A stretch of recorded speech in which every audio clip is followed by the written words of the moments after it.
Well, hello there. I'm Phil Tinalia, and welcome to my channel where I teach and train folks how to apply psychological flexibility for living and learning with less stress. So, you're here about stuck.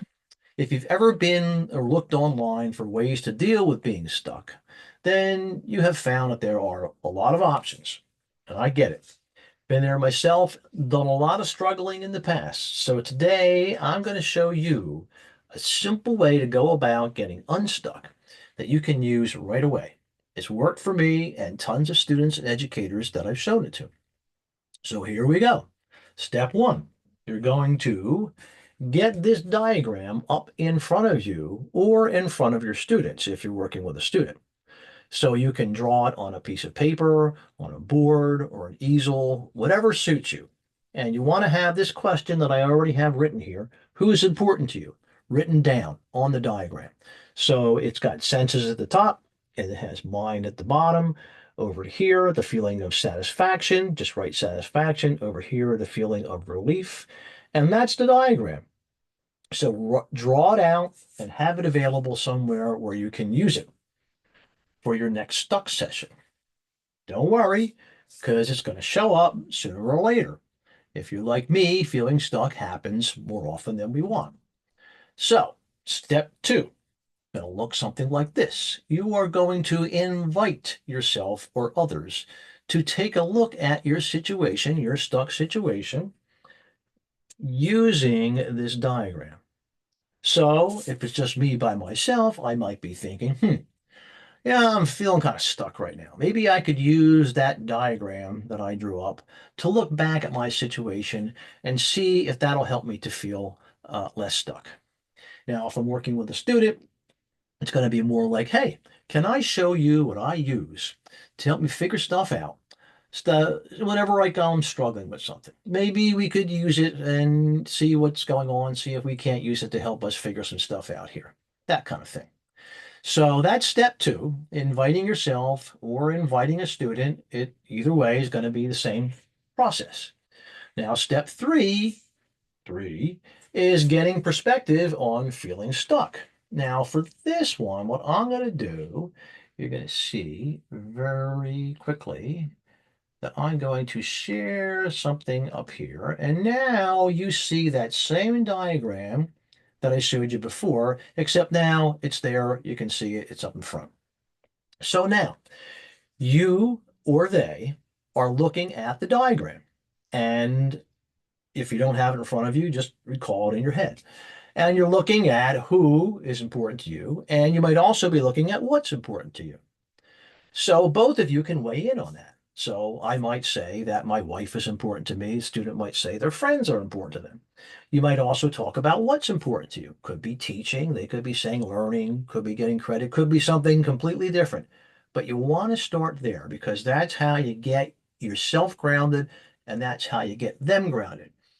So next, in the lower left, you're going to write down whatever yucky stuff that's showing up on the inside of you or in the inside of them that's getting in the way.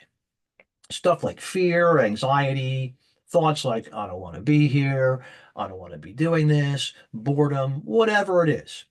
So for this video, let's just say that we're going to pick on anxiety here. So I'm just going to write anxiety down as that yucky thing that's showing up and getting in the way for me or for whoever I'm working with. Is going to be the same thing either way.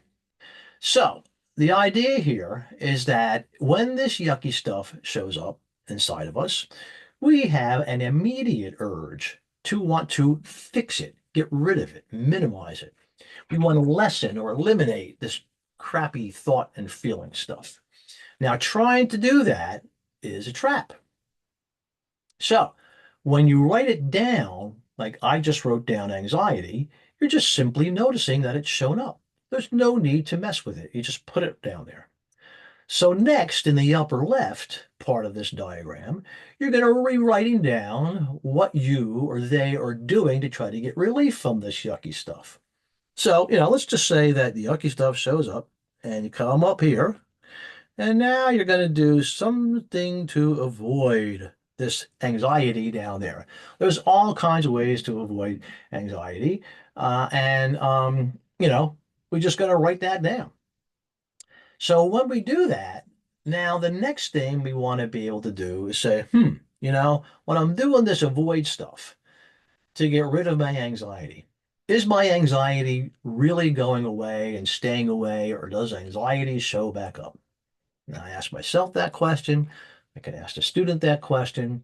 And the reality is that, well, I'm going to get a little bit of relief probably in the moment, which is why I'm doing it. But you know what?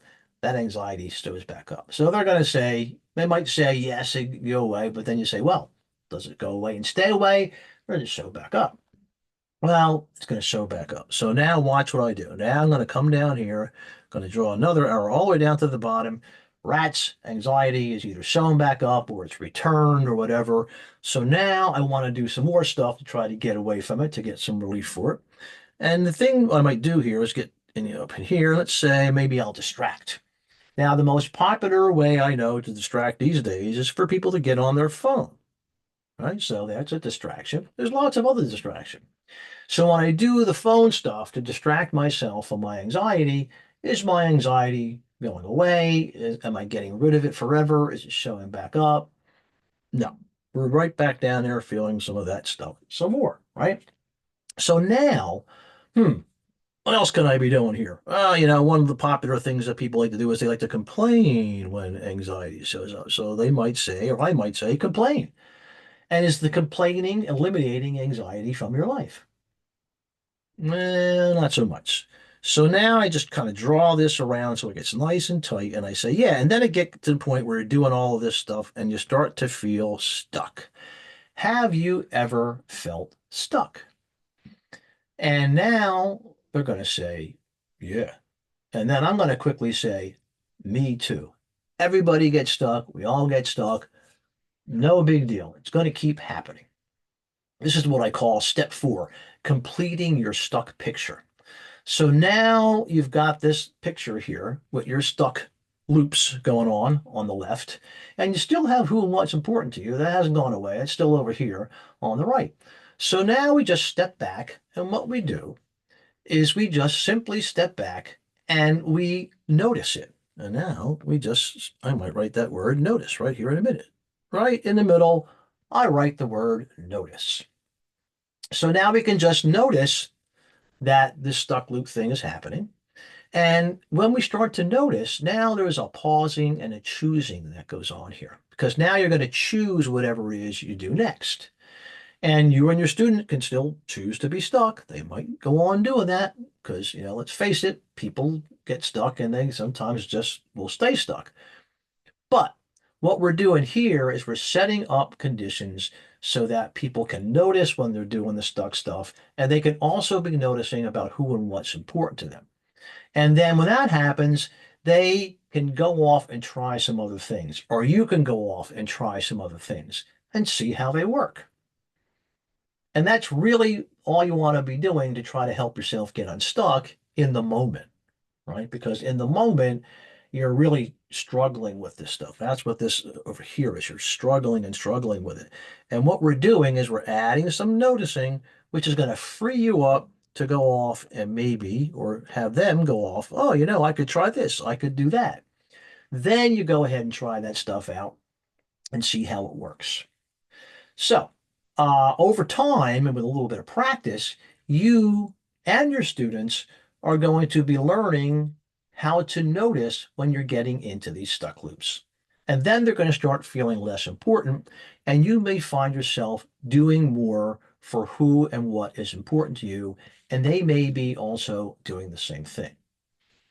So, here's a little bit of bonus content, which is, do you think that you might have the opportunity, say within the next week or so, to notice yourself getting into some of these stuck loops? What do you think? I don't know about you, but I'm going to definitely be noticing.